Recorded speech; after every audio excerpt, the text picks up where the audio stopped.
started in 2001 when I had a hydroponic shop, and we were making tents out of plastic extrusions. You know, we started to make quite a few of them with black and white sheeting, obviously a white interior, and putting the stick-on zips and bits and pieces just to, to help people, sort their environments out. And then we started to make more and more and more of them. So I decided to look at how you could actually, manufacture this product. So we went to China and we developed a factory into helping us make what we wanted to make. By 2002, I think we'd had maybe 2 or 3 attempts at making the product work. You've got to think about the materials you're using because of the temperature differentials between, at the time, HPS lighting, things, plastics, you need to make sure that plastics aren't going to give under heat stress. So, it took a while for us to develop the whole ethos, but we went ahead, we started to make the first BudBox V1 in late 2003, hit the market in 2004.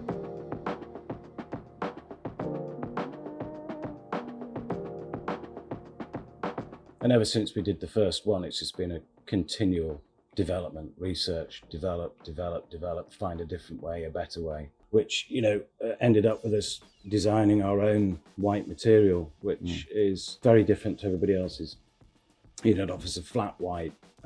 Grow rooms used to be just painted white, white emulsion basically, which gives a beautiful diffuse light. And so does our white material. Whereas any other white material tent that we can identify in the marketplace at the moment is a shiny material that, is just it's just inferior to ours. Ours took 4 years to develop, and that's there's a lot of expense and a lot of time.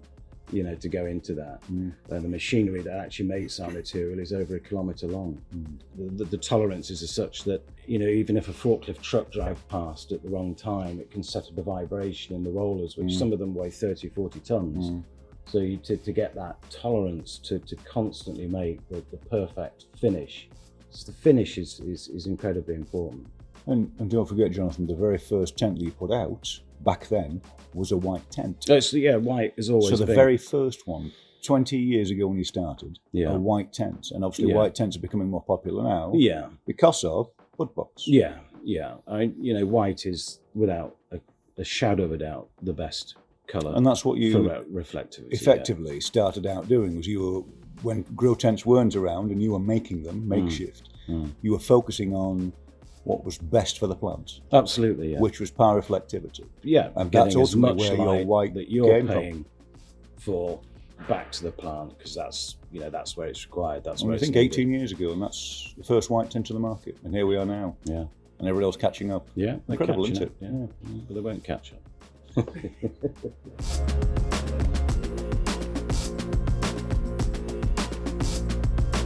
With any product, it's a game of constantly trying to keep ahead and making sure that you're always providing the end user with what they need. As we used BudBoxes to grow plants in, you'd find that things weren't always necessarily in the right place, and you go, well, we ought to change that. One of the major things was obviously the material, but backwards from that, we decided that people were using acoustic ducting. So right at the start, we started to oversize our ductings so that you could put insulated ducting straight into the tent without having to peel what you've just paid all that extra money for off and then stick it through a smaller hole, so you could put the ducting right through. That was one of the first things that we started to develop. We also started it with plastic corner pieces, and although ours was incredibly strong, and you can still see the video online of me driving my Land Rover over one of our plastic corner pieces on my driveway to show how strong it is.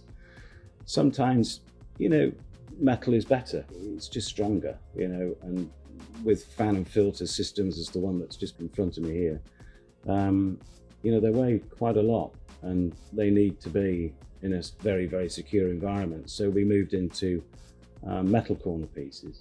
We then put the passive vents in the base.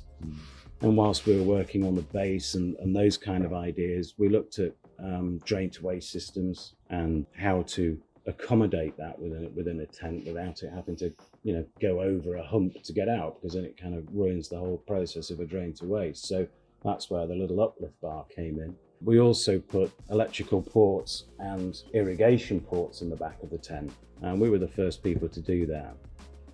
And we always had electricity at the top, water at the bottom, so that you can bring in, like with an auto pot system or similar other systems are available. You could bring the nutrition in with a cooler tank outside the tent, bring it in through the base, and all your power can come through the top. They're totally separated. So yeah, we kind of moved into looking at the actual overall strength of the tent. As I said, things were getting heavier, lights were getting bigger. So we eventually moved up to the 25mm steel poles, which are 1mm thick, and we can carry 200 kilos on our tents.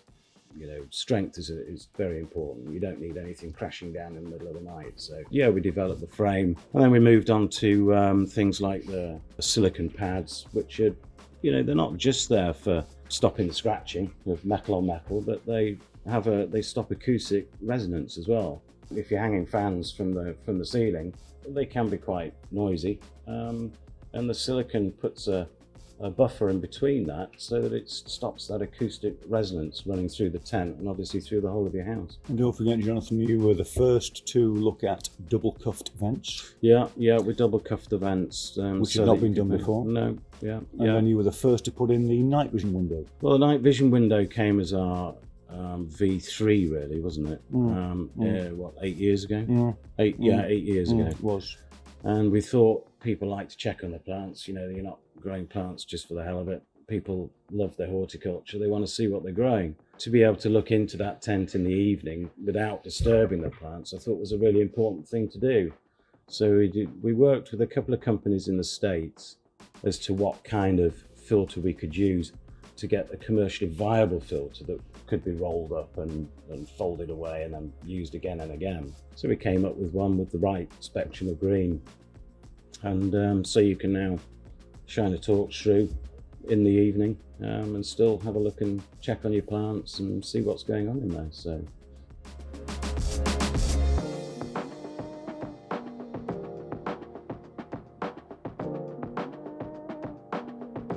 yeah, we found that whatever we do, everybody copies, which is it's a great thing to watch. It's nice to be copied. Yeah, well, we try to incorporate standard, features like that as a standard. And we always have, even right down to the clips on the side of the tent, so that when you do open, you see ours are unique in that they open all out. So you can unzip the front, you can unzip the sides, and you can pull the whole thing back, so you can get a proper, good look at your crop. And where the tent size is, a little bit too big for that, but you can still do it, but we have extra doors. We were the first people to actually put extra doors into the doors, so that you don't have to unzip the whole thing. Access you can just put an access door in. Yeah. So yeah, we did that too. We've had 2 different companies that have independently tested our white reflectivity for us. One of them, obviously we paid, to have the test done, but it was a double blind test. So nobody knew which material was which apart from me. We had our white material tested by a company called Photometric and Optical Testing, based in Cheltenham.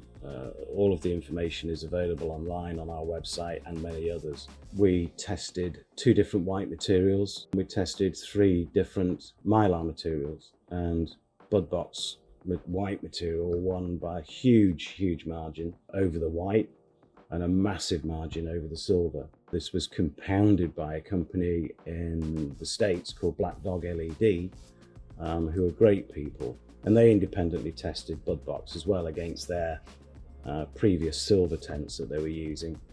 And they found that the BudBox gave 106% more par reflectivity than any other material in any other grow box that they'd used. Which caused them to switch their tents. No, they switched all of their tent kits to BudBox. To BudBox whites. Yeah, that's right, yeah. And they also found that overall, against standard mylar, which they believed was 60 to 70% reflective overall, our tent came out as 92% reflective overall. These are important things, because people like to throw numbers around, but we always based ourselves on the reality, not the want. That's why all of our testing has been done independently. I mean, we didn't even ask Black Dog to do it. They just said, look, would you mind if we set this up? And I said, no, go for it. Let's have a look at what the result is. And they were over the moon. I mean, they were stunned that they hadn't been using it before. And as Si rightfully says, all of their tent kits with their LED lighting now go out with a BudBox Pro White.